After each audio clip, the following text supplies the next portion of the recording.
Good evening. Let me take this opportunity to thank all our participants for coming on board. It's good to have you. My name is Bill Macaulay. I'm the Division Chief of Adult Reconstruction at NYU Langone Health in New York City. Although our number 4 ranking is a source of pride, we're not satisfied, and we do expect to climb higher this next year. Let me thank my NYU colleagues on the webinar, busy hip surgeons and scholars alike. Vinay Agarwal, who will co-moderate the webinar along with me, and Roy Davidovitch, Rand Schwarzkopf, and Jim Slover, who will be sharing their ideas on this timely topic. Is there an optimal approach for primary total hip replacement in 2021? These days, we spend a significant amount of time in our office discussing the approach. This webinar should give you some insight into how we deal with this controversy. As our presenters are giving their talks, please submit your questions and we'll do our best to answer as many of them as we can. Dr. Agarwal, why don't you go ahead and take over the mic now and give us your presentation on the history of approaching total hips.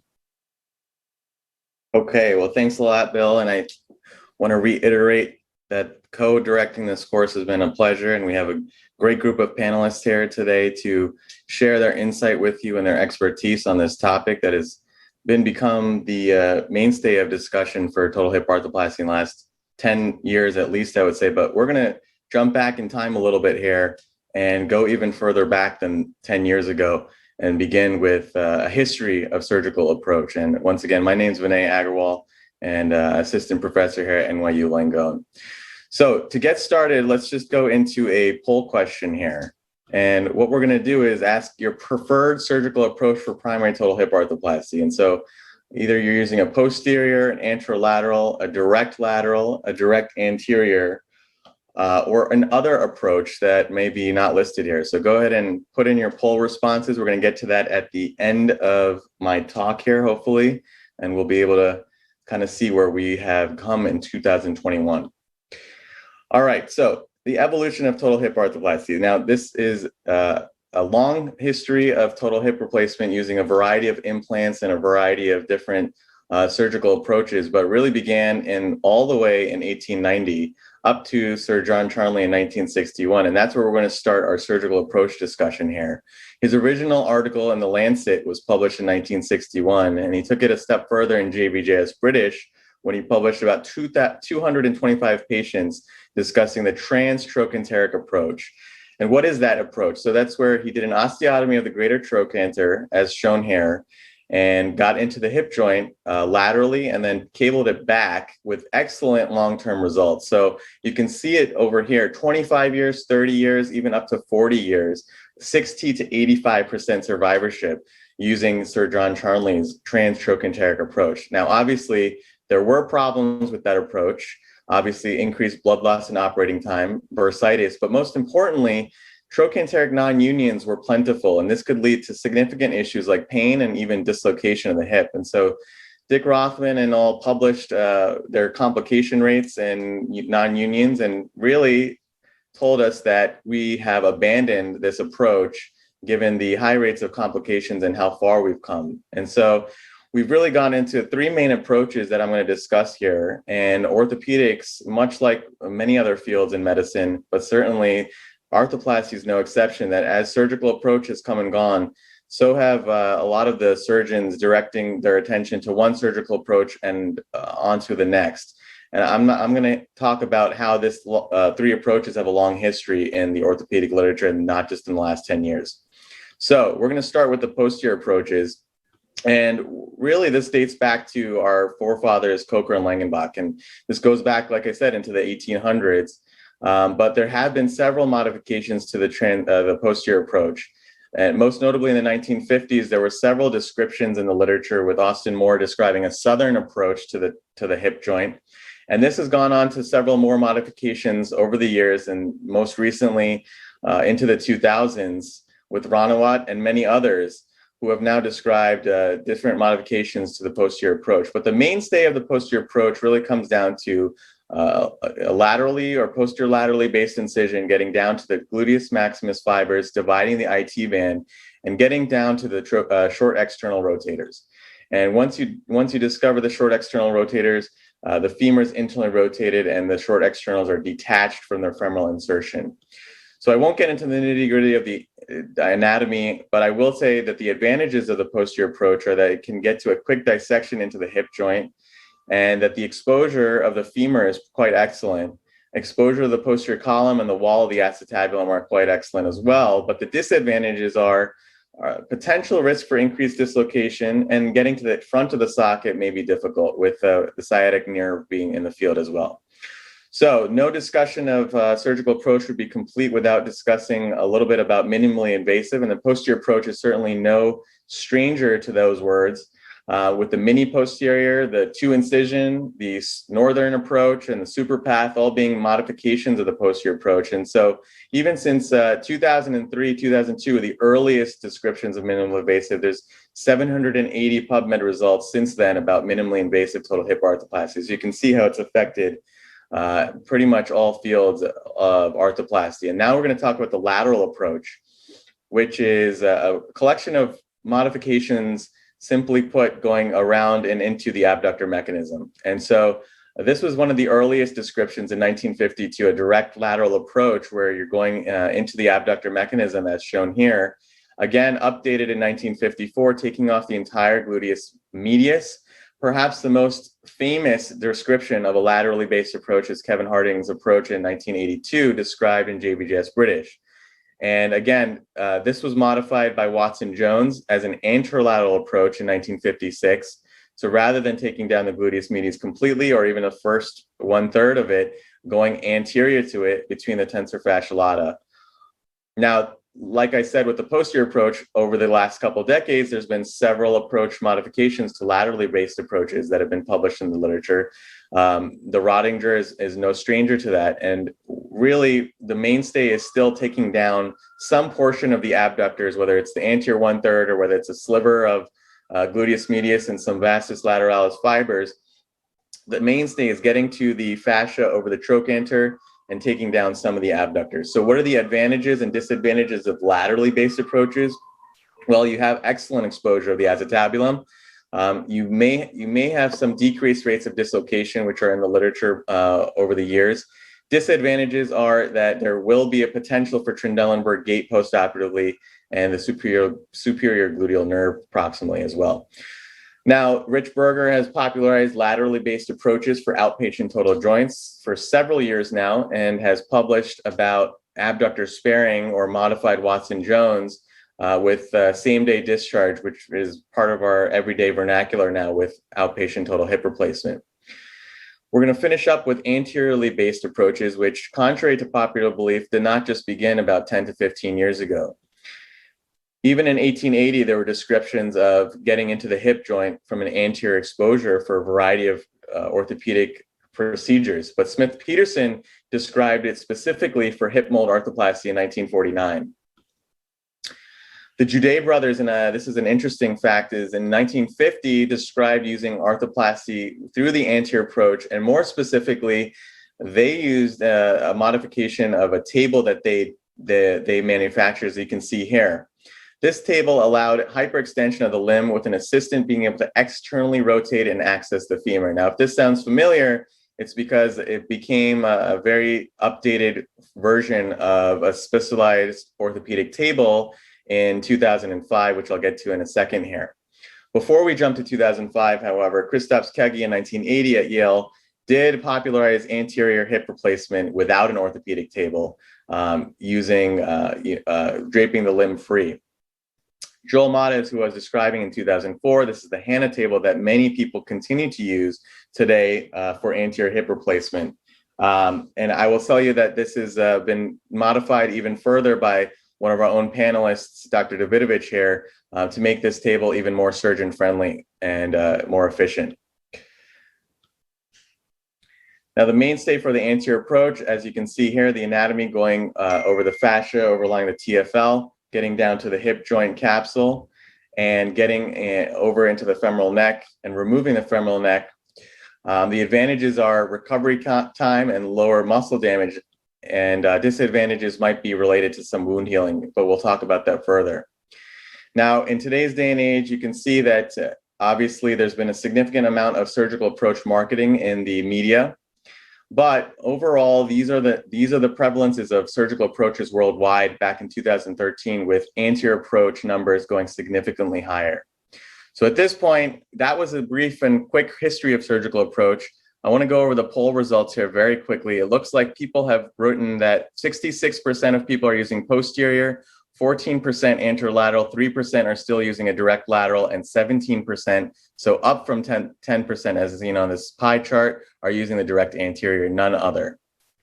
With that, I want to thank you for listening, and we can continue on with the program here. Thank you, Vinay. Before we go on, we did get one question, which is a little bit out of left field, but I figure we should cover it. Which approach would be preferred for hip resurfacing? So as most of you know, hip resurfacing is rarely done these days, but occasionally we'll do a few. And my suggestion would be to use your preferred approach that you do for every other hip surgery that you do, or the predominant approach that you use for that. How about we go ahead and see if there are any other questions out there? Yeah, it looks like no other questions yet. So I think I'm sure they'll come in, so we can probably continue to roll on with our next speaker here. Sounds good. We'll turn it over to you, Roy. Okay, here we go. Okay, so the title of my talk is, should the DA total hip be the workhorse of arthroplasty surgeon? I have one really relevant disclosure, is that I do all my total hips through a direct anterior approach. So the DA is already a workhorse of the arthroplasty surgeon, and some of it is definitely patient driven, and some of it is indeed marketing. But there really are a number of reasons, and the sweet spot of the DA approach is that it addresses the patient's barrier to entry, which is acute recovery. The DA approach allows for a faster acute recovery, which is a driver of same-day discharge. There are lower dislocation rates without hip precautions. There is less pain, a faster return to work, an equivalent risk profile, although nuances exist with regards to different reasons for revisions. And what I believe we're going to find out over the next 5 to 10 years is that overall there are better long-term results due to a more accurate component positioning.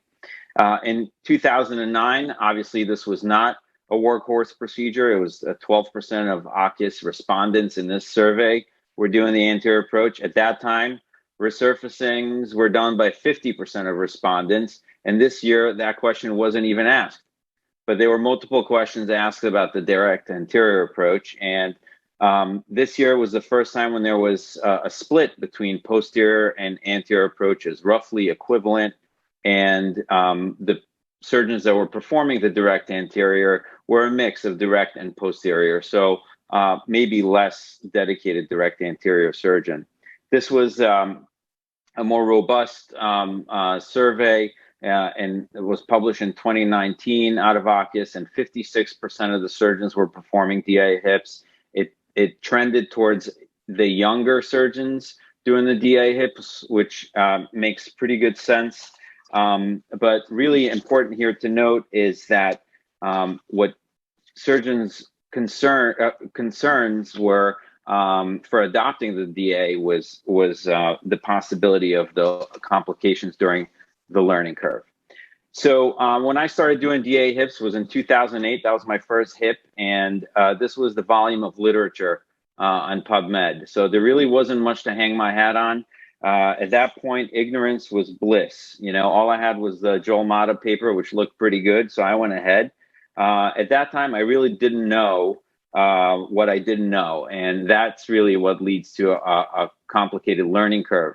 But as you could see over the years, the volume of literature and experience around the country and internationally increased with direct anterior. We have a lot more information, and kind of at this point, you could say that we know what we don't know about direct anterior approach. and that makes the learning curve a lot easier to surmount. So learning curve papers were nice. They're less relevant today. They really are. Learning curve was in the past decade was attributed to surgeons switching approaches. They were self-taught. It was industry taught, and there was limited exposure to expert surgeons who could directly teach you how to perform this. And I learned it pretty much on my own. So this is no longer the case, and our fellows at this point are graduating with about 50% of their total hip experience being a direct anterior. If you really want to look at some good review papers looking at surgeons transitioning from other surgical approaches, this is a good one to look at. In this series, it compared the complications and the short-term outcomes for surgeons transitioning. There was a shorter length of stay. There was a higher rate of superficial wound complication, but not a higher rate of deep infections or a return to the OR for wound debridement. In this series, there was no difference in periprosthetic fracture rates. Another good series to look at is this survey of complications following direct anterior approach. And the most common one is nerve dysfunction, which is the lateral femoral cutaneous nerve. I'd rather have a lateral femoral cutaneous nerve over a sciatic nerve injury any day. And this is by far the most common one. And if you look at the literature following up on that, by 3 years, about 11% of patients did have some numbness, and none of this was related or affected PRO scores. Just to keep things in perspective, in total knees, 60% of the total knees will have lateral flap numbness, and we don't bat an eyelash about that. Deep infections in this series were around 0.5%.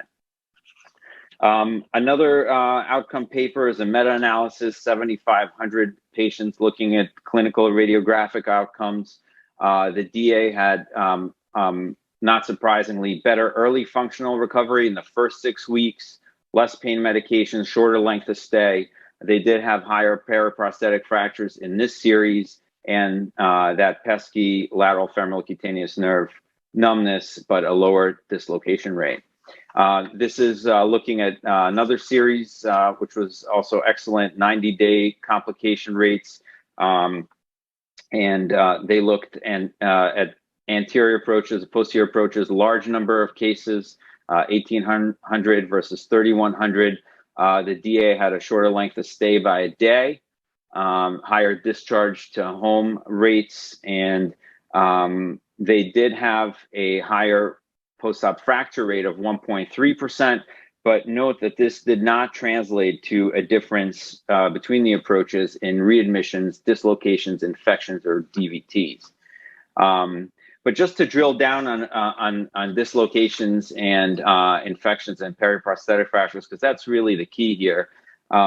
Dislocation rates range anywhere from 0.17 to 1.2, maybe a little higher, maybe even a little bit lower. But you could argue that the dislocation rates in posterior approaches are probably about the same at this point, using modern implants. But really, you're not comparing apples to apples, because when you're comparing an anterior approach series, you're comparing patients that have absolutely no hip precautions to a group of patients that has hip precautions. So if you were to be brave enough to allow your patients to avoid any of the hip precautions and compare those to the direct anterior, I think you'll find a very distinct difference between the two. A recent paper in ACUS from last year looked at past the learning curve.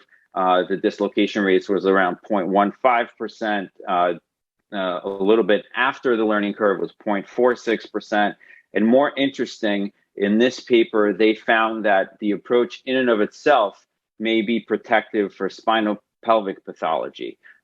This is a really interesting concept. I believe it's true, but we need to see some more information on this.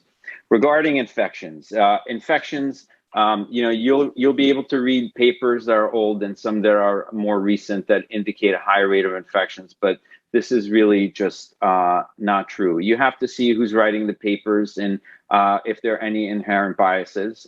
This is a paper that was written by our group here. This is taking the hospital quality control database, which is independently collected away from the surgeons in order to figure out Medicare gain sharing bonuses. So we looked at this Medicare population, a matched cohort of patients, and just looking at approaches, the surgical time was about 30 minutes less. The length of stay was about a day and a half shorter. And there were no statistical differences, 90-day readmissions in these cohorts between infections or any other complications. This is a meta-analysis I was involved with that was published in JBJS, over 100,000 patients here. And again, no difference between the direct anterior and the posterior approach with regards to deep infections. Obviously, obesity and diabetes is an issue with higher infection rates, really independent of approach for patients above a BMI of 40. Yes, you may see superficial infections, which will not translate to return to the OR. Sometimes they look a little ugly. They always heal. It's very rare that you have to take somebody to the operating room for these. And these can be largely avoided by adopting the bikini approach, which really I thought in obese patients would be an issue, but actually was great in obese patient, or is. And I've no longer seeing these superficial wound issues propping up. This is the most recent paper addressing infections.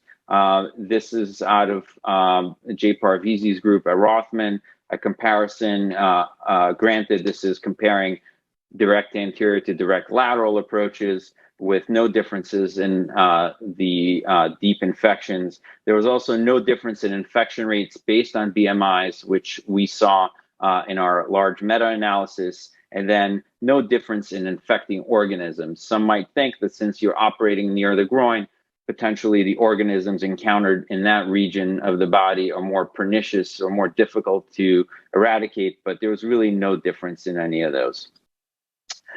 Jumping on to periprosthetic fractures. Yes, periprosthetic fractures are an issue, but periprosthetic fractures are an issue for all approaches, anterior and posterior, and that's what we've seen in the most recent ACUS data. And the main problem there is that we have overused press fit components. We are aggressively implanting press fit components in osteoporotic patients. This is problematic.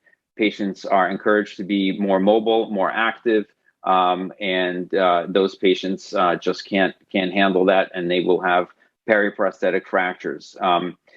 This is corrected by the increased use of cemented stems, and yeah, you could look at the predictors of the most common variety of periprosthetic fracture that you see after the DA, which is the Vancouver B, by far the most common.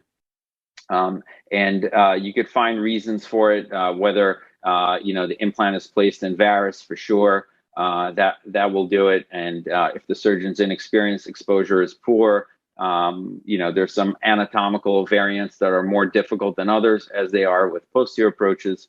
But really the bottom line is overusing press fit components and advanced age, and a patient walking in with a piece of paper that says, I have osteoporosis, buys them a cemented stem in my practice. Since I've adopted that approach to the implants, the issue of periprosthetic fractures has gone away in the last 2 years. This is an excellent paper looking at a large database of patients out of the Kaiser system. And looking here, if you're looking at the revision rates, there's really no difference between anterior posterior approach. There is a difference in instability and dislocation revision rates higher for the posterior approach than the anterior approach, as expected. The periprosthetic fracture revision rates were no different between these two cohorts, but there was a higher degree of femoral implant loosening in the DA hips. So in summary, unlike hip resurfacings, direct anterior total hip is here to stay. You may not like it, but you may want to jump on the bandwagon because it's an operation that certainly has a learning curve, nothing to be afraid of, has lots of upside for the patient and minimal downside, certainly comparing to the current standard of care. And I believe that beyond just improving on the short-term outcomes for these patients and getting them out of the hospital quicker and out of your ASC faster, is that we will find that it does facilitate a more accurate component positioning and does facilitate both robotics, navigation, and fluoroscopy quite readily. Thank you. Awesome. Thanks, Roy. We're having a few questions come in right now. Roy, here's one. Does a collared non-cemented stem prevent calcar fracture propagation compared to non-collared stems? You know, that's an interesting question. I don't think that's been proven at this point. It is a theoretical advantage, I believe, to the collared stem. But if you're really concerned about a fracture, you should cement that patient and refamiliarize yourself with a technique. There's no issues with cementing a stem from an anterior approach. None. Here's another one. I'm a busy posterior hip surgeon, and I use universal precautions for my patients and haven't seen dislocation in the last 2 years. So how do you explain that? It sounds like you're a great surgeon. Good for you. I'm not sure if you're using dual mobility, universal precautions, or what size heads you use. I don't know if you use 40 heads or dual mobility or whatnot, but universal precautions are still precautions. My only precautions is please use crutches for 2 weeks. It's not exactly the same, but more power to you. If you don't have any dislocations and you're not worried about it, that's great. I have had dislocations from an anterior approach for sure, but I would say maybe 10 out of about 5,000 hips or so, 4,500 hips.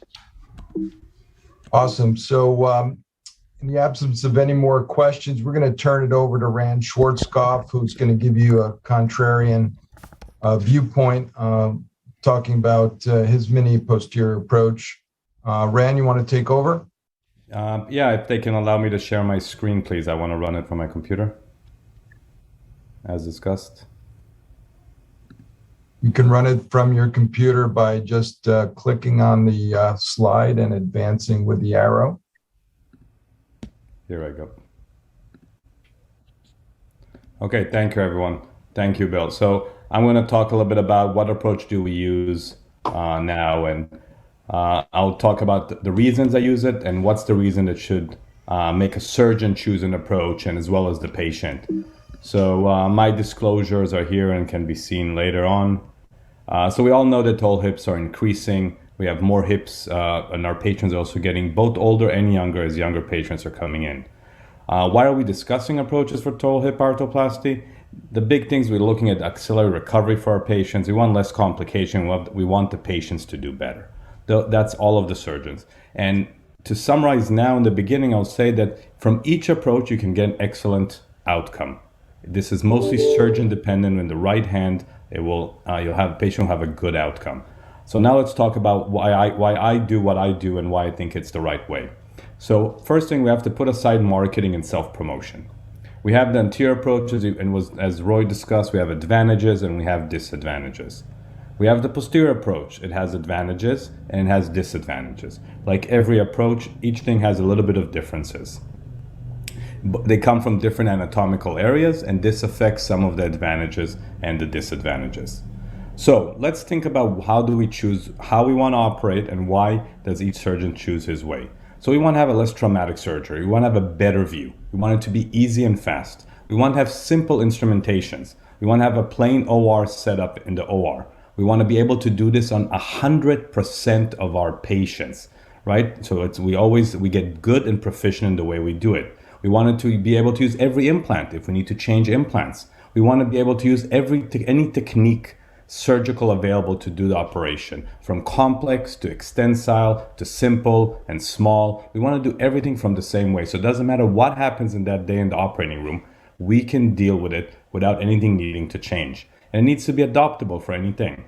So when we talk about maxi and mini and small and mini invasive, so this is an example. You can see the top left, this is a posterior approach, which is big, and the bottom, this is an extensile anterior approach. If you look at the right, this is a mini posterior approach and a mini anterior approach. The length of the incision can be equivalent, doesn't matter in which approach we go. So the use of maxi or minimally invasive is not the correct thing. In the end, we cut the bone and put the implant in the same bone.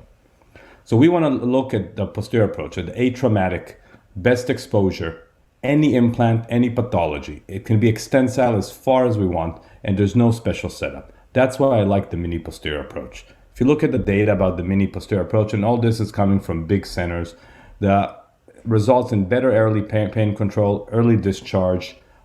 Patients go home the same day. They don't have to use assistive devices if they don't need to. And at one point, we have to remember this is not a sprint. I don't do surgery for my patients to jump on one leg after a week and put it on TikTok or Instagram. I want my patients walking into my office 30 years after surgery and saying I never needed another procedure.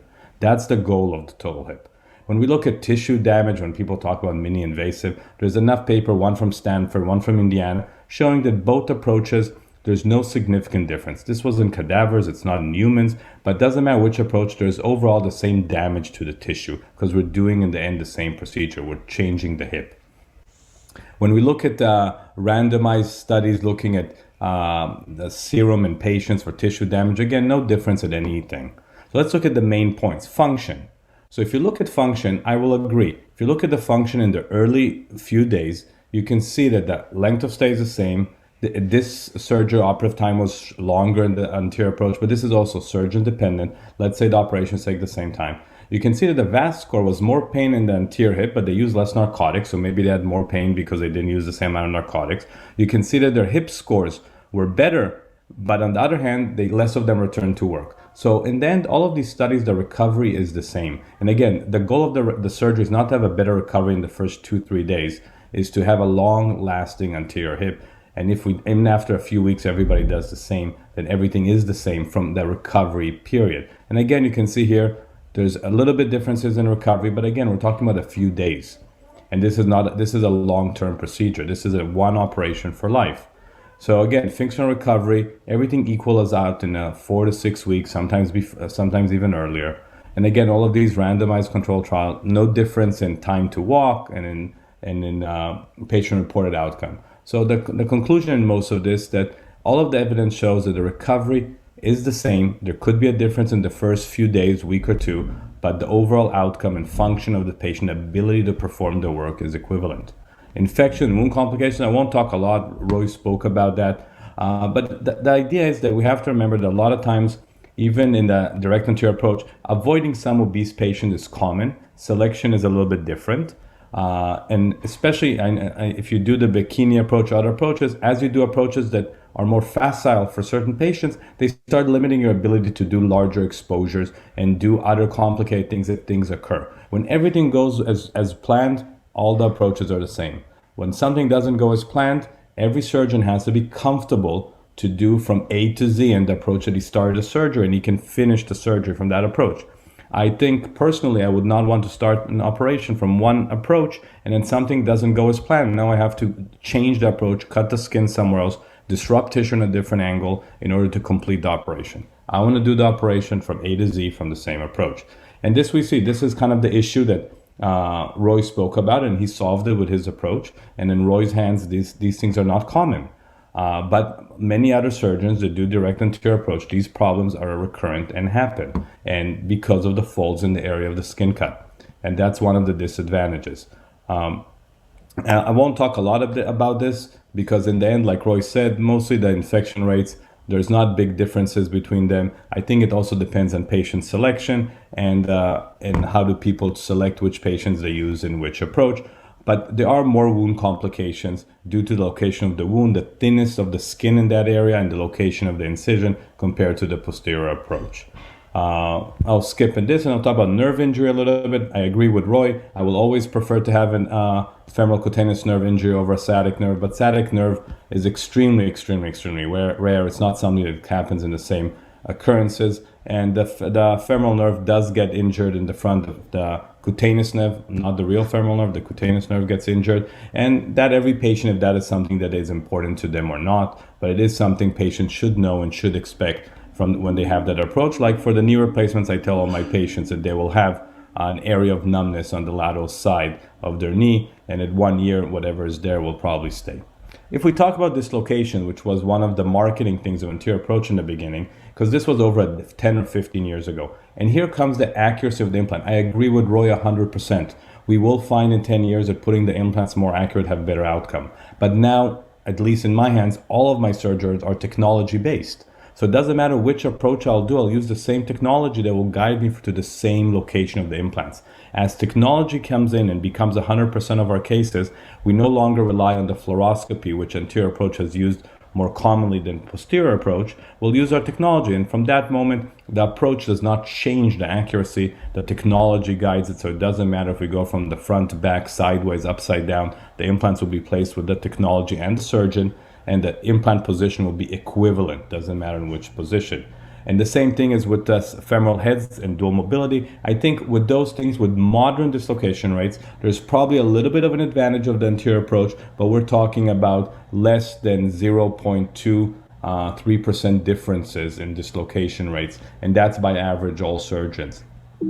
So I think the use of technology really helps with that. If we look at revisions, as Roy said, there is some revisions are equivalent. The reasons for revisions are different. I think as the use of technology, our hip spine understanding, we'll have less and less revisions due to dislocation.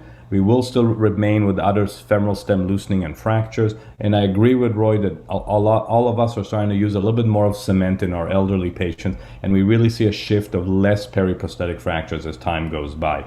The ability of revisions, and the reason I put it here is that most of the revisions are revisions that sometimes could be avoided during the surgery. If you had an extensile approach, you can see better, you can make sure there's no mistakes, and you can avoid these mistakes in the future. That's the reason I use my approach, because if the patient's a little bit larger, something is pathology is a bit different, I can easily just extend by a centimeter or two, and I can do an extended trochanteric osteotomy. I can put cables all along. I can put a cage. I can put augments. I can access the posterior and anterior aspect of the acetabulum. I can do any reconstruction from the surgery I'm working with, and that will help.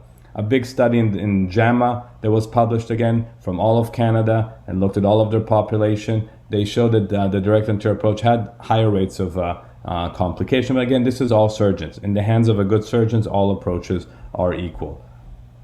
Again, another Hip Society Award paper also shows that over the approaches has a higher complication in large majority, but again, when we look at bigger numbers, we include more surgeons, and there is some other things about that. Let's kind of conclude here. So the cons of, in my mind, of anything that's not the mini posterior approach. You need a special table or X-ray or fluoroscopy. You have to wear lead. You don't really see everything. You're basing your surgery on what you see in the fluoroscopy, not what you see with your eyes and able to actually touch and visualize. A lot of times there's undersized implants. You can have injuries to different arteries and veins, need for blood transfusion and loss of blood, which almost went away. And when we do hip replacements, we don't even take the patient's CBC afterwards from the mini posterior approach, as there is no blood loss that's significant with TXA.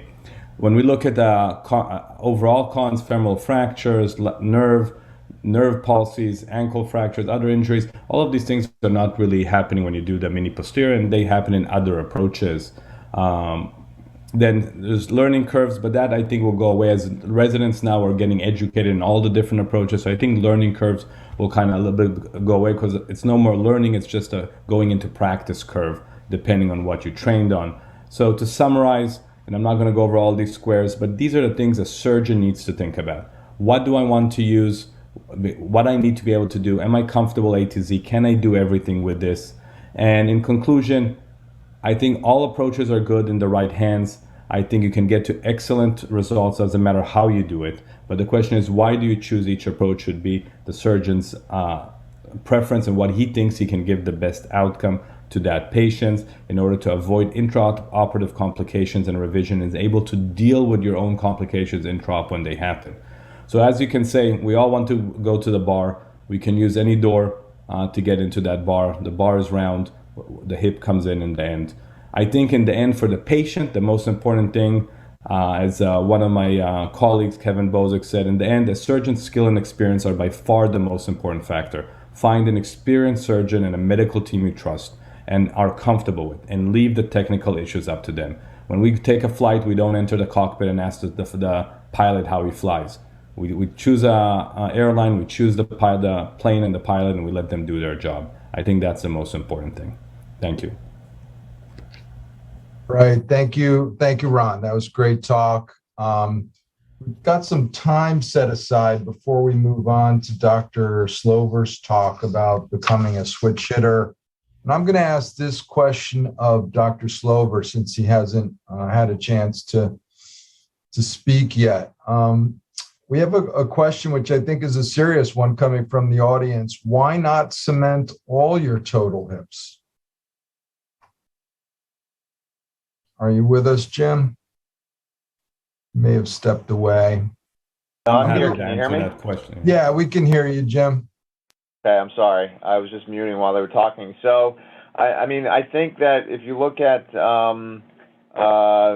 even some registry data, even younger patients, the hybrid hip or the cemented hip did very well. So I think, it is an argument that you can make. I mean, some of the reasons we went away from it were, just to get some more biologic loading to the proximal femur, concerns about long-term stress shielding, things like this. But I think that,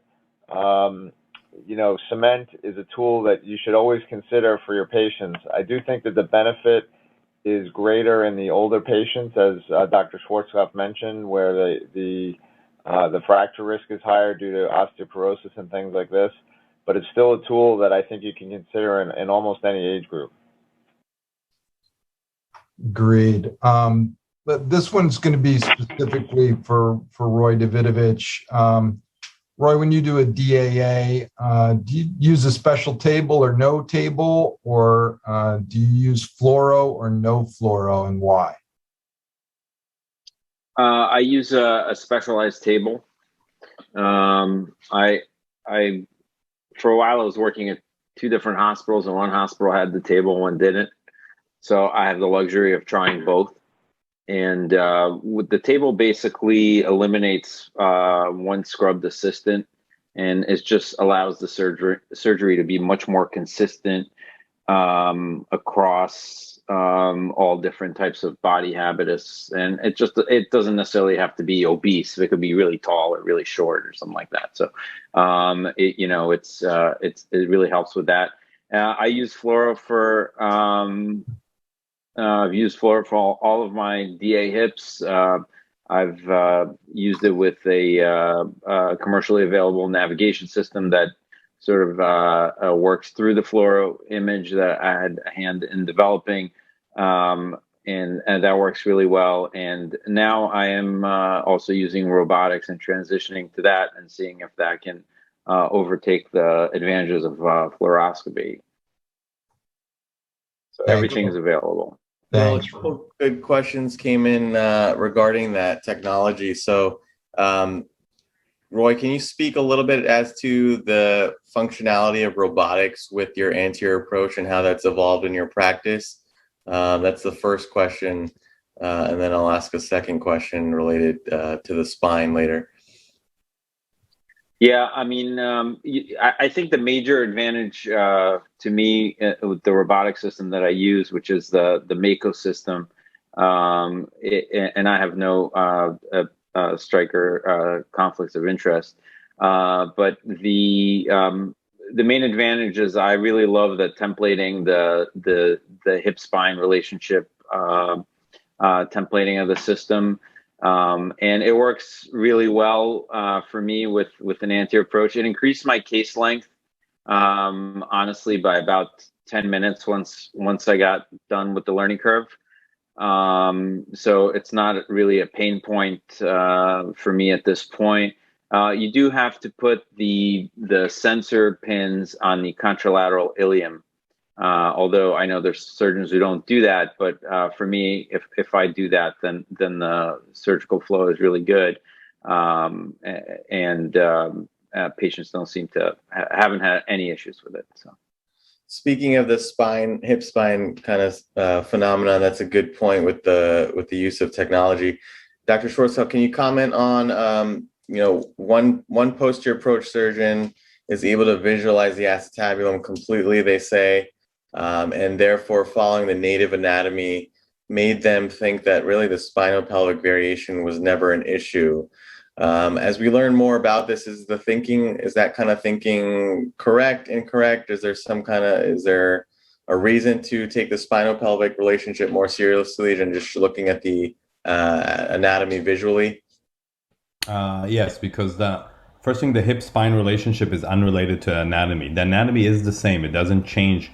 It doesn't matter how much stiffness or hardware you have in the back. It's what happened to that pelvis and how it is in a functional position when the patient is actually standing, sitting, bending down. That's where the hip spine comes into play. And we should be doing our surgery, especially now with technology, oriented to the functional position of the pelvis, because the pelvis doesn't sit with the anterior pelvic plane always perpendicular to the ground. That depends on their stiffness, their hardware in their back. So we need to put our cups where they need to sit where that pelvis is in space when the patient's standing or sitting. So that's why the anatomy is important, but you have to know where you want to place it in relation to the anatomy. Because we know that the safe zone in relation to the anatomy by itself, not to the functional position, is not enough. And that's where all of the information that we came recently. But just add a small thing. I think if we look at x-rays and we look at outcomes in the past 20 years, we can see in the past 5-10 years that acetabular cups have a little bit changed in their position. If in the past we would see a lot of cups with 55 degrees of abduction, not anaverted properly or neutral. And now with the use of technology, when I look at x-rays of mine, my colleagues and referrals, you see the cup much more sitting around the 40 degrees, anaverted properly, because you don't have those outliers, which I think take away a lot of the dislocation risk in the different approaches. Great. Thank you, Ran. We have time for one quick question. I'm going to shoot this over to Vinay. In the context of the trajectory of surgical approach utilization, what have you observed in our NYU adult recon fellows as far as preference for primary approach in our graduates? Yeah, so I think this is, and Jim Slover is on the call here. He's our fellowship director for our adult recon fellows. I think it's very interesting. All of us faculty would agree.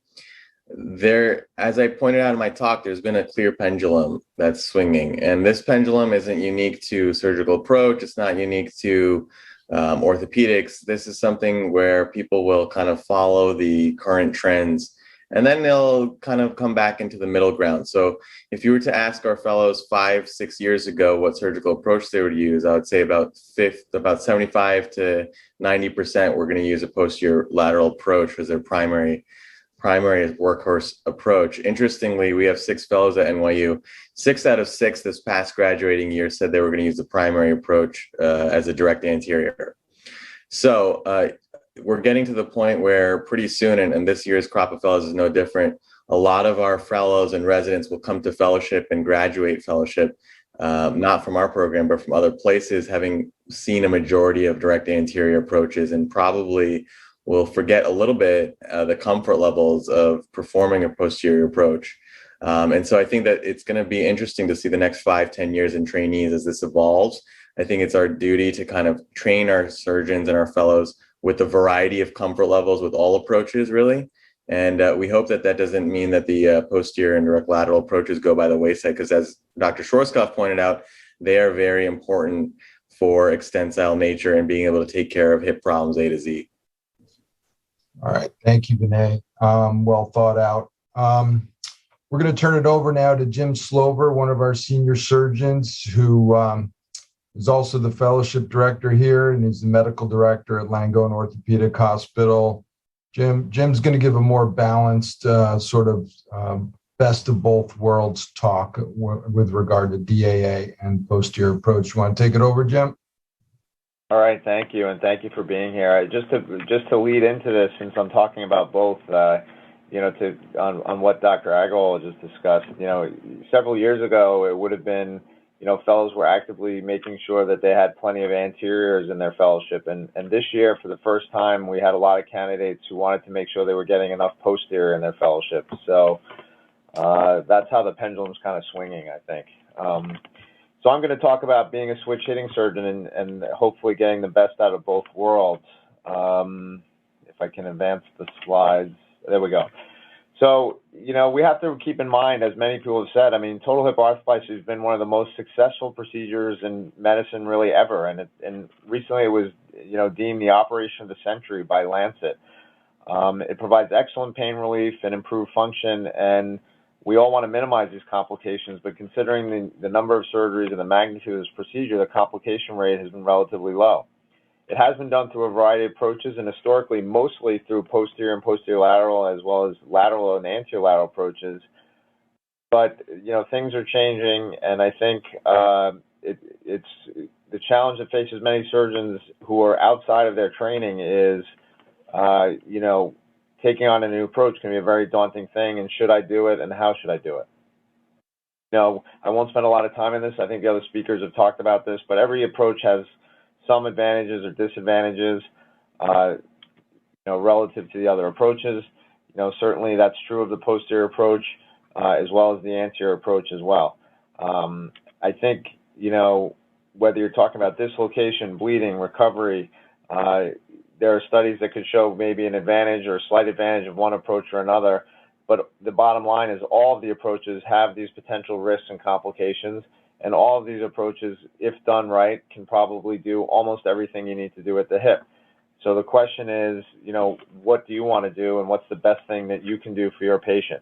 And if you're going to switch, you do have to be aware of this learning curve issue, which, is probably somewhere between 50 or 100 cases in some ways, but I would argue it may be a little bit more in terms of, doing the case, totally smooth and comfortably. The learning curve studies that are out there mostly talk about major complications. We saw this already in some of the other talks, so I won't, belabor the point, but I think that clearly there are some trends and perceived differences that still exist about the different approaches, and some of those are evidence-based and some of them are not. Some of them may be very significant, or some of them may be, much smaller in terms of the perceived differences. And there are perceived differences in complications as well. And again, whether those reflect the true data, I think is a little bit of an open question as we look at larger studies and better data sources. There's obviously a trend towards more anterior, and I think that has been well described. Those who don't want to do it cite things like concerns about outcomes or lack of benefits, so why switch? Concerns for the learning curve, which I think is legitimate. If they didn't have training on one of the approaches, I think switching can be a daunting thing to consider. Some think that the anterior approach is not as extensile, and that you may need some special equipment that may make it, challenging to make the change. When you look at all the analysis, I think that the data, if you look at it in aggregate, is really not clear as to whether one approach is really less invasive or whether the recovery is much different. I agree with Dr. Schwarzkopf's analysis that, the anterior approach probably does have a quicker recovery in the very early stages, but, the other approaches I think catch up pretty quickly, and long term I think the overall recovery is very similar. Things like hospital stay, have become more important for us. And then, of course, there's the complication issue. Is there really decreased dislocations with an anterior approach? What about bleeding issues? What about nerve issues, et cetera? So the question then becomes, why do you switch, and is there a benefit to doing both? As far as the learning curve issue, there are several studies out there. Most of them cite learning curves somewhere between 50 or 100 cases. I think that's true for the major complications like infection, revision, fracture. I do think, to be fair, if you don't train on it and you try to learn after that, the learning curve can be a little longer for the more subtle features of doing an approach in terms of efficiency and comfort in the OR and so forth. So I think you do have to be prepared that it can be a significant, undertaking to learn a new approach when you have finished your training. It's a much different thing when you're in your training to learn multiple approaches. and get that kind of experience. So how do you do it? Well, I think there are a lot of ways to do it. There are many good courses out there now. Many of them involve the ability to do cadaver work. There are visiting surgeon programs where you can go and work with surgeons and observe them for a few days. I think co-surgery, was very fortunate. I underwent this journey after watching Dr. Davidovitch go through it a little bit later, and I had the ability to work with colleagues being in an orthopedic hospital to make sure that I educated myself, that I did cases with colleagues until I was comfortable to make sure that we were, not causing any harm to patients. But not everyone has access to that, but it's something to do, to think about. If you have the ability to do it, I think it's a good thing to do to minimize those complications early on. I think if you're going to do it, you want to go slow in the beginning. If you're doing this after training, I think there are some cases, and we'll try to review a few of those that may be more readily completed by one approach or the other. But again, I would agree that almost every case can be done, through either approach. And there are some cases that may have some lower risk than another in select patients. So why do it? Why consider it? Well, it does allow you to offer patients what they're looking for, and I think that's something that we all want to do. I think patients are younger and more active and more motivated. They want to recover at home, and they don't want to have hospital-based care, and so the early recovery period is an important thing for us to consider. And I think expectations and excitement about a procedure can help a patient recover and have the outcomes they achieve. So I think, when it's possible and when we can do it safely and achieve good outcomes, giving patients what they're looking for is a good thing to do.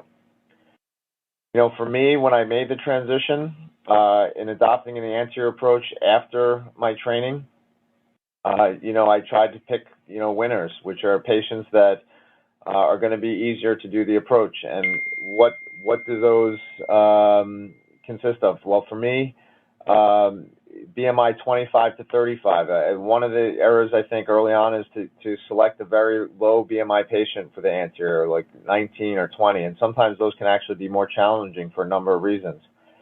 You want to pick patients that have relatively well-maintained range of motion so that there's not too many releases and stiffness to deal with. Certainly, you always want to have patients with reasonable expectations regarding the surgery in general, but also about their approach. I avoided very muscular individuals or patients with significant acetabular or femoral deformities early on until I was much more comfortable with the approach. And I avoided patients with increased bleeding risk until I became more comfortable with the approach as well. Soft tissue pattern is something to consider. There are some patients who have a central pattern obesity that may have a pannus that you may be concerned about having a wound anteriorly. As Dr. Davidovitch mentioned, some approaches like the bikini style approach may help with that, but still it's a concern for sure. There are other patients who have a very large lateral incision for a posterior lateral approach because of their body habits, and an anterior approach can actually be done quite easily in some of these patients. And again, muscular individuals, I think at the beginning of your transition, you should think about them carefully because they can be very challenging.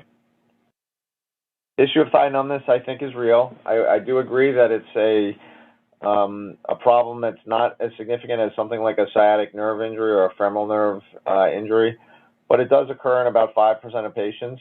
And there are definitely some patients that when I mention it, this is something that they are very concerned about, that they know will bother them, and they don't want it. I do find that if patients know about it in advance and they don't have that sort of immediate reaction that they don't want it, that it doesn't cause significant disability afterwards, and they have the expectation that it might occur, and they're able to do quite well with it. The surface area of it can vary, and how much it returns can vary, but my experience, it usually at least partially returns. I think there was some discussion about technology. I think technology is an important part of this operation now, regardless of the approach.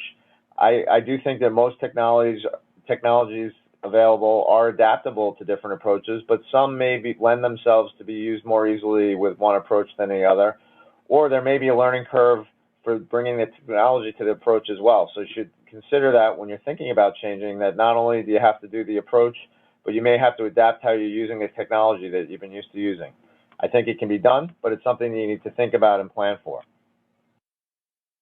I think certain femoral morphologies can be easier one approach than the other. The coxavaris hip, the severe hip, is a little bit more challenging from the anterior approach for sure, and I would not do that approach from anterior. I would tell this patient that I think I can do it much more easily posterior. On the other hand, the valgus hip is very easy to do anterior. The exposure is excellent, and it may even be easier to do so from the anterior. Bilateral hip arthroplasties, for me, this is a much easier operation. It's from the anterior approach. It's certainly not a huge part of my practice. It's a very limited patient cohort, but you don't have to reposition. You can do it in the same from the same positioning and draping, and so it can be a much easier, more efficient procedure for the patient. But again, this is a small group of patients. Instability. Overall, I think it was detailed very well. The data on dislocations, I think is mixed, and really, it seems like the benefit may not be as great as once thought. As once you look at bigger data, increased use of technology, better positioning of the implants, larger heads, use of dual mobility, and all these type of things. But I do still think when you have these very super flexible patients, that the anterior approach may lend some increased stability to them in my hands. I think it's really only an issue for the dancers and the patients that are really doing very extensive range of motion activities, like extensive yoga poses and things like this. I think for the average patient, I don't think there's any difference, but it's something that I still consider an advantage in some of these patients. There are certain deformities that can be easier to address from one approach than the other. This x-ray here may seem like daunting to take on anteriorly, but with the excessive femoral inversion, it's actually very easy to expose and do the operation. It can certainly still be done posteriorly. There's no doubt about that, but anterior may be very easy to do. On the other hand, if there's posterior deformities or things that are going to need to be done potentially for stability posterior, this would be very challenging to do from an anterior approach. So I would certainly address this from a posterior approach. So each approach can have cases that may be easier to do one way or the other. But again, I wouldn't say that either case, if you're very expert in the approach, can't be done through both approaches. You just need to be confident and knowledgeable in how to do it, and I think you could still do it. Hardware, again, if there's posterior hardware that needs to be removed, then obviously a posterior approach is going to be much easier to do. And so having that in my skill set rather than only being able to do anteriors allows me to treat these patients in the easiest way without involving colleagues. On the other hand, there's some hardware or incisions that may have been put in more anteriorly, and I'm able to do those cases through an anterior incision. So I think depending on that, having both approaches in your arsenal, again, helps you deal with these patients in the most efficient way possible and enables you to take care of all of them very easily. So to me, I think the primary driving factor in a successful total hip in both the short and the long term is a well-positioned implant with no medical or surgical complications. And I don't think there's a clear specific approach that's superior to another, provided it's done correctly and done well. I think the vast majority of cases can successfully be reconstructed with appropriate restoration of leg length, offset, and adequate fixation, and avoidance of complication with any of these approaches. But I think mastering both the anterior and posterior approach does give me the flexibility to address each patient's situation with an approach that maximizes their outcomes, minimizes their complications and risks, and meets their preferences so that they can meet their expectations. And I think you should keep in mind your ability to confidently and reproducibly perform the operation and place the implants appropriately is by far and away the most important factor to consider when choosing the surgical approach for a patient. And so therefore, if you're going to undertake a new approach, you need to do so very carefully and take advantage of as many resources as possible to ensure you're still giving your patients a good outcome, even as you start that process. That's all I have, and I want to thank all the speakers. It was my honor to talk to you this evening. Thank you, Jim. Great talk. It's good to hear that some people are open to both ways and trying to give the best to their patients as you do. As we're pulling up Roy Davidovitch's case presentation regarding a complex total hip arthroplasty, before we get on to that in about 4 minutes, I wanted to just ask one question that came in for Jim Slover. Jim, how do you address a patient who prefers an approach which you believe is not best for them?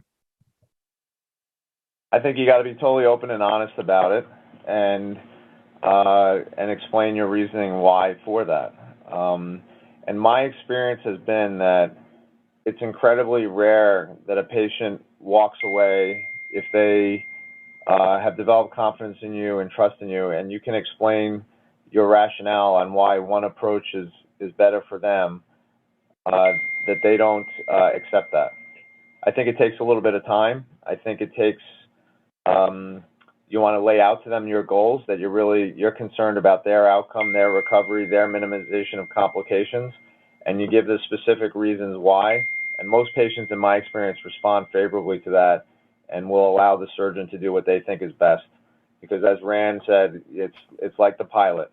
You develop the trust. They develop the trust in you, and they want the pilot to do how they think it's best. They don't want to try to tell the pilot how to do it. Great. So I just learned that Roy doesn't have a case. I'm gonna present that complex case. But before we do, Vinay, I think you have another question for Jim Slover. Yeah, why don't we ask one more question here before we load the cases? So, you talked a little bit about the strategies for taking up a new approach after training. How have you seen the fellows kind of, and the residents rather also, in your experience of the last 10, 15 years, obtain a comfort level with one approach over another? And you spoke a little bit about it earlier, but now having seen the pendulum, what has been your experience in the OR with them? Well, I think it's evolved just like the approach. I mean, I think that initially the anterior approach obviously was the new approach. It wasn't as widely done. I think residents and fellows sort of had to there was a training learning curve that went on as well. As people, did this procedure, they first had to learn how to do it well, learn how to do it efficiently. And I think there was a little bit of a lag for the next step, which is learn how to teach it to others well and efficiently. I think we've gone through that process pretty extensively, at least here at NYU, where we have, a number of different surgeons, where there's enough surgeons doing it now who've done it long enough, who feel confident and are, knowledgeable enough that they can now teach these approaches very well. So now, to me, it seems like it's simply a matter of experience in their training. So a fellow that comes here that had predominantly anterior in their training is very skilled in the anterior, but they need training in the posterior. I think if they only had experience in posterior, then they need training in anterior. But I think now that with either approach, with the surgeons who are doing them at high volume and doing them well, we've gotten to the point where we can teach them well as well. I don't know if that answers the question, but I think it's just a matter of exposure now. Yeah, definitely. I think I would agree with that we've evolved even in the last few years with faculty that are facile in all the approaches. And that's almost as important as the trainees becoming facile, because you need somebody to teach the learners and to become the teachers essentially in the next generation. So it's going to be interesting to see, like I said earlier. I think this will be an interesting topic of conversation among the panelists now. We're going to turn over to an interesting case here. And we're going to try to keep this kind of,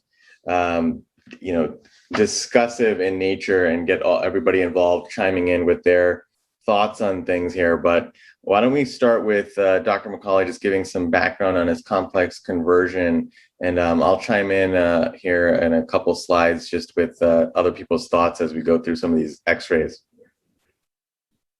Thanks, Vinay.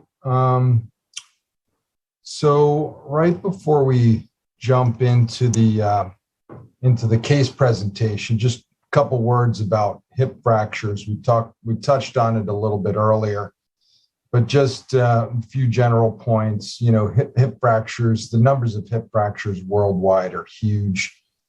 More than 50% of hip fractures are intertrochanteric fractures, and these often have these cephalomedullary nails used, which are being perhaps overused and destroying a lot of abductor muscles and entrance to the greater trochs. And these conversions also have a large number of complications, including non-unions, malunions, AVN, screw migration, et cetera. Move on to the next slide. So let's just jump into this gentleman hails from Florida. He was a big golfer, but by the time he met me, his golf game was absolutely no fun because he was in pain, he was limping, he really couldn't walk, let alone hit a golf ball. And he was a 78-year-old guy with chronic left hip pain and stiffness. His leg was externally rotated. He was having difficulty with a lot of his ADLs. He was stepping down almost a centimeter every time he stepped down onto his short, fractured left leg, which had healed in a malunion. His past medical history was significant, including coronary artery disease, hypertension, and he had undergone a previous L2 through L5 fusion several years earlier, and this put him clearly at significant risk for eventual hip dislocation. Dr. Macaulay, if I jump in here, I just want to ask you a couple questions here. So do you remember this gentleman, large BMI, you think greater, in recollection? Put the x-ray up, please. Put the x-ray up. Yeah, the x-ray is coming up. Just everybody take a look at the range of motion there. That's pretty limited.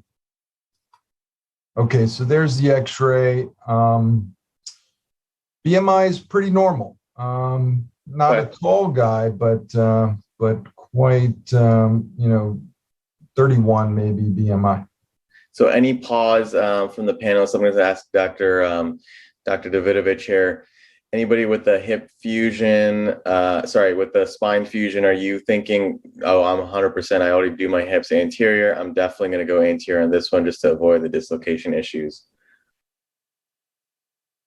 I don't take that into consideration in this particular case. I mean, I do them all anterior approach and put the components where they're supposed to be for, based on their spine stiffness or the sit-stand x-rays and how their pelvic tilt moves, and then test them in every single aggressive yoga position I could put them in during the case, see if it comes out. And I look for no dislocations on my trials.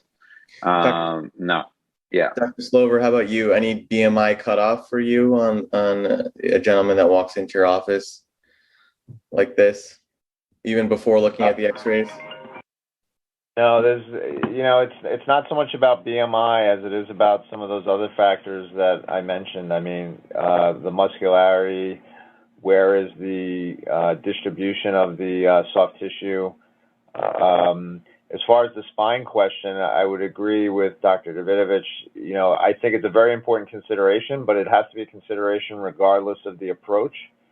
And, the anterior approach may buy you a little bit of posterior stability, but it won't spare you if the implant's malpositioned because, it doesn't take into account significant hip-spine relationships. So I think it's something to consider, but it wouldn't drive me to one approach or the other. Okay, great. Dr. Macaulay? Go ahead. So you can see this malunion the guy has. What you can't appreciate here really is the shortening and the external rotation that the guy healed in. We do have some more imaging. I want to take this opportunity to ask Dr. Schwarzkopf since he's our spinopelvic expert, to kind of comment on this EOS scan. So we see here the regular images we get on EOS. We see the sit-standing AP and laterals. So on the AP, we mostly just look at the curvature of the spine, the coronal position. We can see there's a little bit of scoliosis, but not very significant. But then when you look at the lateral, you can see all the hardware the patient has there. And you can see how he shifts a little bit. You can see the pelvis moving, but it's less than 10 degrees movement from standing to sitting. In less than 10 degrees, we consider a stiff spine. So this patient is not compensating when he sits down, and he doesn't roll enough. That means this patient has a little bit of risk of impinging when he gets up from a sitting position in the front and causing a posterior dislocation. So I would think that in this case, I would plan to change a little bit the anteversion of this cup and maybe add a little bit anteversion there to protect him in his sitting position. Awesome. Yeah, so we went ahead and we got some advanced imaging. I'm just going to scroll through some of these CT scans so our audience can see the excessive HO that's kind of grown in there. Dr. Macaulay, in getting this CAT scan, are you getting this for all your conversions, or specifically in this case with the amount of heterotopic ossification there? Yeah, this one was specifically for the HO. You know, take a look at that one posterior spike, which seems to be a spike off the area of the lesser trochanter. Yeah, I just wanted to make sure I knew where the impingers would be and deal with them appropriately.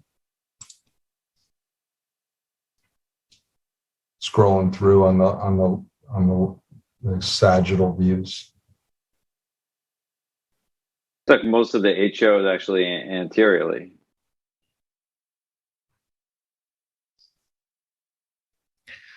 Yeah. So here's what I ended up doing. Did a posterior approach. I felt like for me, in my hands, it was the only way I could get this surgery done.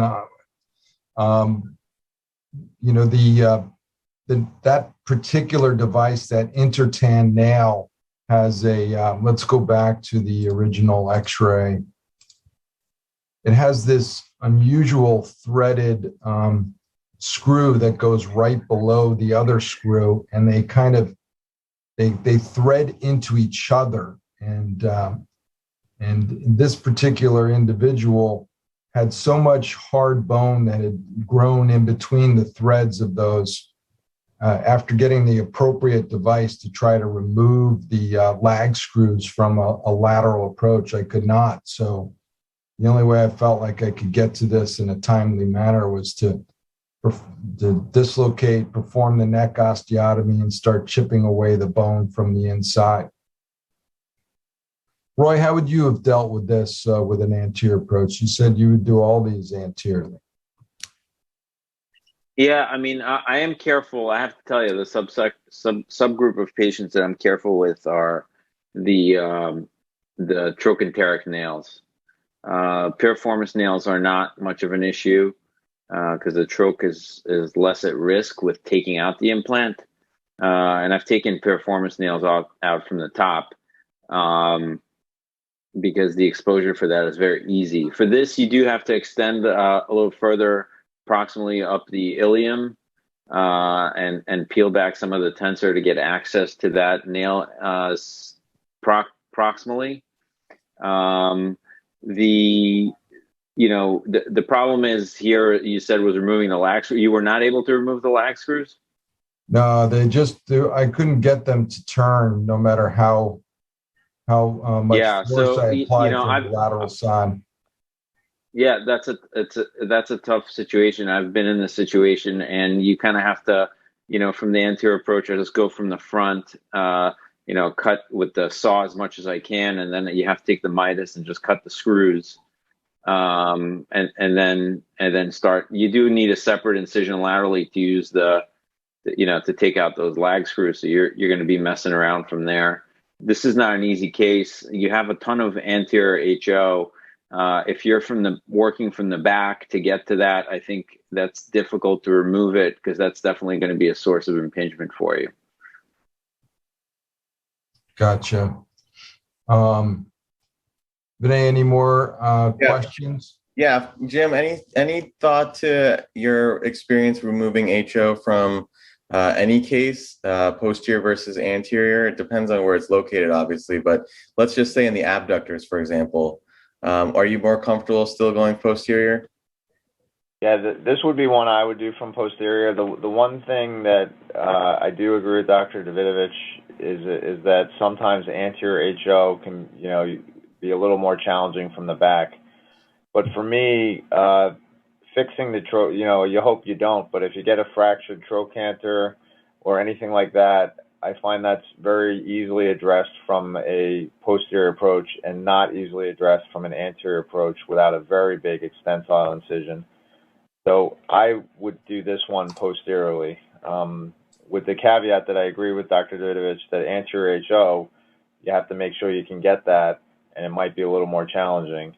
But I think you can do it by just having a little bigger incision. Let's say you had a intraoperative fracture around the trochanter. How have you addressed that, Roy, intraoperatively through an anterior approach? Any tips for the listeners? Oh, fortunately, I've never fractured the entire trochanter off to a position where I'd have to fix it intraop. I have had a patient 6 weeks out avulse their entire greater trochanter. So there was probably some sort of stress fracture there, but that was 6 weeks out. So I went back and plated it from the lateral approach. But I am prepared for that scenario. And I think if that did happen, I would probably make a separate lateral incision and place a plate through there. I've never been in a position where I had to flip a patient or plate a posterior column, or I've certainly had calcar splits where I had to put cables around, proximal and distal to the lesser trochanter. But as far as I know, I haven't fractured any intraoperative trochanters to the point where there need to be fixation for that. But it would be, in my hands, it would be a separate incision. Yeah, I would just add that I did have one, and that's how I dealt with it. I think the cables and things you can do through the anterior. I do, as part of my consent, I do tell, and part of my discussion in the office when we're deciding on approach, specifically to the anterior, I mentioned the thigh numbness, and I mentioned the possibility of a second incision at any time, if something were to happen. So that patients have heard that before, and that's the reason for it, because I would do it through a lateral approach too. I do agree I can do it without flipping the patient, but I need to make that lateral incision if the troch needs to be fixed in my hand. Yeah, I mean, there was a lot of discussion about extensile, making this extensile. That is a way of making it extensile. If you have to use an accessory incision, that is an extensile approach. I don't think it's fair to say that the anterior approach is not extensile. It's you could pretty much do everything through it. Dr. Schwarzkopf, that's an interesting point. I've seen a couple of things about consent forms that Dr. Slover brought up. A couple consent forms have specified the word anterior or posterior hip replacement. Do you think that's something we should move away from, or that we should really not be introducing into our patient discussion with the consent form? I think you need to discuss with the patient what you're planning to do. I tell every one of my patients where their incision on their skin will be. I think if you don't tell that, then he had one concept, then he may be upset at you. So I don't think it has to be in the consent. I consent my patients for a hip replacement. I don't consent them to where I'm doing the skin incision. But I do have a discussion with every patient. What is my plan, why I do it, and why I think it's the best option for them. Yeah, I would just add one thing to that, actually, that you bring up that has not happened to me, but I've heard of it happening. If you do both approaches, you definitely need to be crystal clear with the patient that you and them understand which approach you're using. So whether you do that through the consent process, listing it on the I think that for those who do both, that's one of the reasons to potentially list it in the procedure name, so that it's crystal clear, from that perspective. Okay, we're down to about 4 minutes. So are there any pressing topics about this case, or can we move on to general questions? Yeah, just one last comment, not about the case, but just trail off this last comment, is that just to piggyback on what Dr. Slover just said, is that there are some surgeons that do laterally based approaches, whether it's an anterolateral, et cetera, and they're dislocating the hip through the anterior hip socket with an external rotation maneuver. So in theory, they're getting to the hip from the front. I've had a colleague tell me of a angry patient where it was operated through the direct lateral approach, and the surgeon was informing the patient that they were going to have an anterior exposure. As our patients become more savvy and more knowledgeable and more on the internet, I do want to reiterate that it's probably important to be as honest and as forthcoming and candid as possible with them regarding that stuff, and rather than trying to hide behind wording nuances.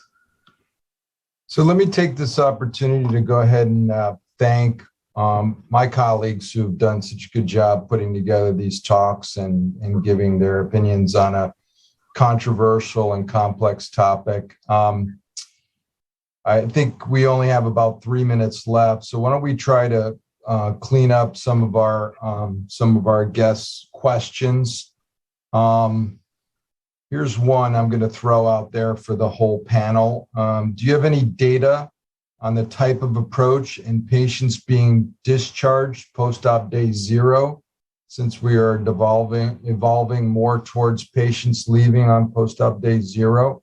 I'm happy to take that. I think that if you look at some of the pioneers of same-day discharge, a big group from Ohio, they actually started their same-day discharge more than a decade ago with a modified lateral approach. I think we can all agree does have maybe the most immediate pain on the side due to the approach itself, and their patients went home the same day. I think with the proper perioperative education, perioperative treatment and medications, and the way we do our regional anesthesia, I think patients can go home same day. Doesn't matter of which approach they've had. Another question is asking about limitation of sports after total hip. I'm going to leave it a little bit more general, but this particular participant asked if a man in his late 50s was interested in playing soccer 1 to 2 weeks after their total hip, would you allow them? My answer to that is absolutely no, but let's take something more reasonable, like 3 to 4 months. Let's kind of go down the panel and see what you guys do in terms of impact-related sport. Just to clarify, I think they meant 1 to 2 times per week, but Okay. Sir, let's go with that. Let's see what people have to say. So, anybody, Roy, it sounds pretty clear you're not limiting your people. What are you telling them in the office they can do? I tell them at 6 weeks they can hike, bike, do non-impact workouts, and then at 12 weeks, after an X-ray shows that there's ingrowth and they are not reporting, thigh pain or anything sort of suspicious to me. At that point, I unlock them for start skiing and playing more impact sports. I tell them I don't really like soccer and basketball, but they can do that. I agree with Roy completely. I think that patients have to understand the limitation of impact sports is because of the ingrowth into the stem. It has nothing to do with the approach. The stem is a wedge like in wood, and if you jump on it before it ingrows, it will split your femur, will split the wood in two.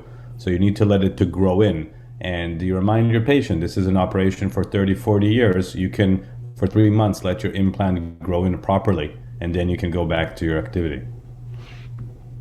Anything different, Jim? For me, the key word in that whole thing was let. Soccer's a tough one because it is an adult sport that I have many patients that want to play. But I think I just explained to them that I do think that that's a high risk activity, just in general, even past the 3 or 4 months with the ingrowth, because of the nature of the sport and the leg, and that it's a hip replacement. And that I do think there are risks to doing that, and that they have to take that in consideration when they're making their decisions. But as far as the timing, my answer is the same. But I do counsel them that that's an activity that I think is higher risk. Since here in the East, it's 9:30 p.m. and our participants need to go to bed, I'm going to thank all of you and thank all of our participants for joining us. We're going to go ahead and say goodnight. All right. All right. Thank you, guys. Thanks, everybody. Thanks, Steve Co. Bye-bye. Good night, everyone.